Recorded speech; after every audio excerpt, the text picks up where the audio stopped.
I'm gonna be completely transparent about this. I took a break between recording a bunch of videos, went and had some lunch, had a couple drinks. I had a blood orange martini, and by I mean 2. So I'm not gonna lie, I'm a little bit drunk, but only a little bit. Alright, and with that intro having absolutely nothing to do with what we're talking about today, let's get right into this review. So most of my reviews are for shows that I have either heard about in some regard. You know, the classic thing I say is just like, you know, it's something that's been on my list for a long time, but I finally got around to watching it. This one was not that. This one was a series that I've never heard of until clicking episode 1. The only thing I knew about it was I was on like some Instagram page for like manga and stuff, and it was like, here's a thing you should read or watch if you want to see something kind of fucked up. And I was like, okay, it's on Crunchyroll, so it can't be that bad. This is, of course, the series Usagi Drop. And pretty much what the series is it follows this 30-year-old character named Daikichi, who he heads home to his family because his grandfather had passed away. And when he arrives there, he meets this 6-year-old girl who he doesn't recognize, but apparently this girl is the illegitimate child of his grandfather, her name being Rin Kaga. Of course, everyone having mixed emotions towards her, because why would this grandfather have a child, and with who? So many questions, but everyone's just looking at this child just like, I guess she's family, but none of them want to take her in. But Daikichi's just like, you know what, you all are just so annoying, fine, I'll take care of her myself. And that's pretty much what the whole show is. The anime version only goes up to a certain point. It's right before there's a 10-year time skip and Rin grows up, which again, that's gonna be the bulk of what we're gonna talk about later in this video. Before I get too deep into this, if you're gonna delve into this series,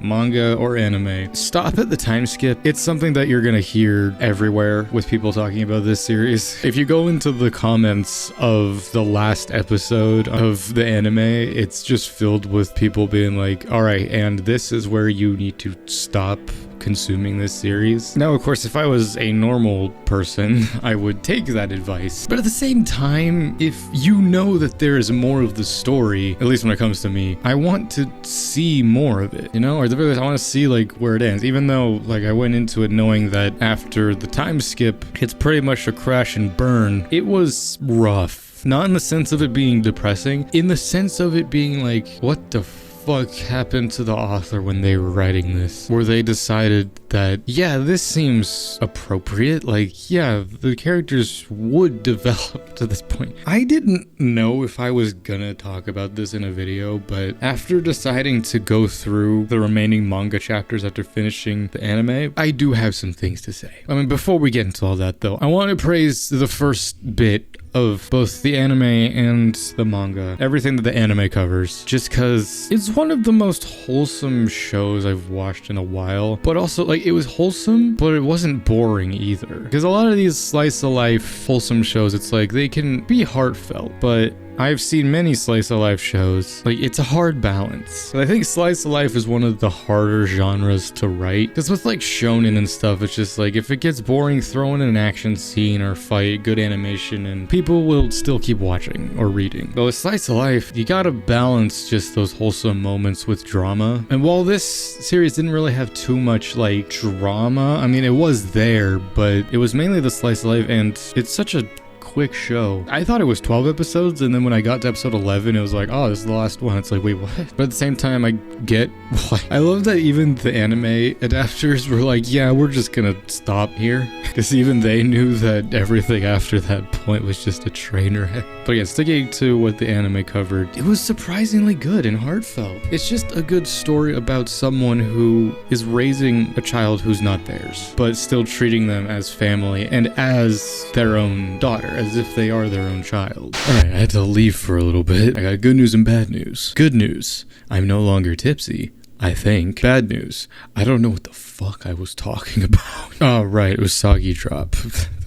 I'm such a professional. I don't know where exactly I was going with what I was talking about before, but fuck it, we'll just start talking about the main reason why we're making this video, and that is everything that happens post the 10-year time skip. So like the whole first part of the story is Daikichi raising Rin to be his own daughter, pretty much. The anime ends, it's really sweet, pretty much he's fully accepted her as his own. And then, yeah, it ends, and it's like, oh, that's nice. And then I decided, you know what? Let's go into the manga. I have heard nothing but good things. And the manga picks up, and it jumps forward 10 years, and Rin is now in high school. And right away, it feels so weird. I mean, obviously, because you're going from like a young daughter and father dynamic to then now she's a teenager. Okay, where are we gonna go with this? Now, I'm not gonna lie, the bulk of the like chapters early on, I was very bored. Also, like in the earlier stuff, there was like all this setup with Daikachi and this one other woman where it's like, are they probably gonna get together? 10 years pass and nothing happens with that. It's like they just threw in a time skip just for the sake of it, and like the characters didn't develop at all. But the big thing with this, and why so many people call this series traumatizing even, is the fact that Rin, she starts developing feelings. You know, teenager, it's normal. The hormones and all that, the thoughts. And you figure like, oh, she's probably, you know, gonna end up in a romantic relationship with some guy and it's gonna be nice. But no. She has some back and forth with the one kid, Koki, who she grew up with, and we saw them as kids early on. But then eventually Koki comes to a realization that Rin does not have feelings for him or any other kid in their grade or her age, but for Daikachi. And then the last 10 chapters or so are just some of the most bizarre, and just, you'd never guess that this is where it would end up based on just the wholesome story that was being told in the earlier chapters and episodes. Because any person, especially someone who has raised this girl, whether or not they're actually their daughter or not, doesn't matter. For 10 plus years, he's raised this girl as his daughter. Of course, it is eventually revealed in the plot, Rin is not actually blood related to Daikachi. It reveals that Daikachi's grandfather just helped raise her because her mother is a horrible person. I don't care how the story tries to spin it. But again, that doesn't matter, blood related or not. Like, they're father-daughter, like, it doesn't matter. Like, I know that's the whole meme with hentai. If there's even just the slightest chance that there is no blood relation, then it's like, fair game. But this isn't that. This is just normal. But again, like, any normal person would be like, Rin, you have issues, clearly. Stuff that needs to be worked on. We can get you a therapist. You're still very young. God's sake, you're only 16. You have the rest of your life to figure this out. But no, the story makes it so adamant that this is the only route that she can take. But yet, for some reason, Daikachi, in the end, I think I'm still drunk. he decides, you know what? Wait till you graduate, and then we'll see what happens. Like, I genuinely want to know what happened in the production of this. If you at all know why the author chose to make it go that way, let me know, because I'm so curious. Because I've seen, you know, stories where the author changed things, you know, taken gambles on changing characters in certain ways. I think best example in which it works amazingly well is Vinland Saga, where it's taking a gamble on a character being a certain way and then completely changing them, and I think that pays off really well. I feel like there still could have been a good story there where you do that. Rin does have these feelings towards Daikachi, but you know, you make Daikachi normal and you make him a rational thinker and you make him be like, no. Because I even saw in like some of the comments of the chapter just like, this could have just been a thing where the story ends with Daikachi walking Rin down the aisle as she's getting married to someone, and it could have been like a tear-jerking, like wholesome end where Daikachi succeeded in raising this girl as his daughter. You know, now she goes and lives life on her own, or, you know, with someone else. But no, it keeps going. Yeah, wait till you graduate, till you're 18, and then she graduates, and then she's like, nope, I still want to get married to you. And then God, like when I was reading stuff and people were like, this series is traumatizing, I was like, I wouldn't say it's traumatizing, but then I read like the last like couple chapters, and then like the last couple panels was just like, I want to have a child of my own, and I was just like, okay.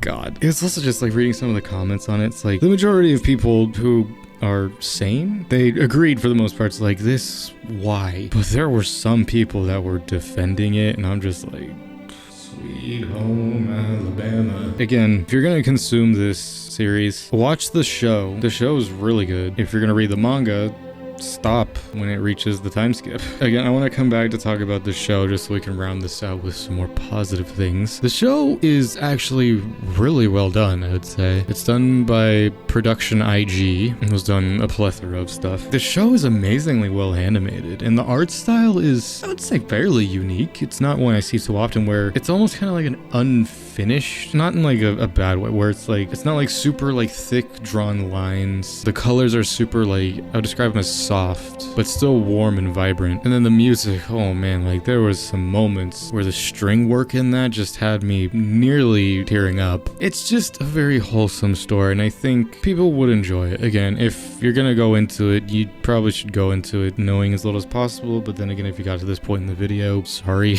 At this point, I look at that point in the manga as a separate thing. Like, I saw someone at one point commented just like, the time skip portion is just someone's sadistic weird fanfic. The author of Orimo had a field day. I can't really compare this to Orimo just because Orimo is incest and it knows that. This just does it out of nowhere. But again, I just wanted to vent about that. I wouldn't say it's traumatizing. It's just weird. If you want to study something that is a perfect example of what not to do in storytelling, the dismantling of characters and story, then yeah, read the manga. In terms of just the anime, just those 11 episodes, I think in terms of a score, I will give it a solid... What did I give it on my anime list? I don't know, because it's been a little bit since I have consumed this. I gave it a 9 out of 10. Yeah, 9 out of 10 is very good. Again, it's been a little bit, that rating was pretty much right after I finished it. In terms of just quality of it, yeah, 9 out of 10. Easy. You know what? I keep like trying to go on different tangents about stuff. We're just gonna end it here. I'm done talking about this. I've done my due diligence in covering this show. I mean, the show itself is over... It's gonna be 13 years old this year. It came out in 2011. Also, the voice acting in it's really good. It's one of those shows, especially me being the age I am. I mean, again, I'm only 21, but you know, once I'm getting later and later in life, it's like, you know what? One day, I'd like to have a kid of my own. It's just, I would like to be as fortunate as Taikechi, where you could just pick up with them at already 6 years old, or just, you know, not babies. But either way, this was my review of both, I guess, the anime and the manga of Usagi Drop, Bunny Drop. Join me for many other videos of the sort, be they future reviews, reactions, gameplay, or anything else that'll be coming out soon. Until next time, I'm Lancer. Thanks for watching.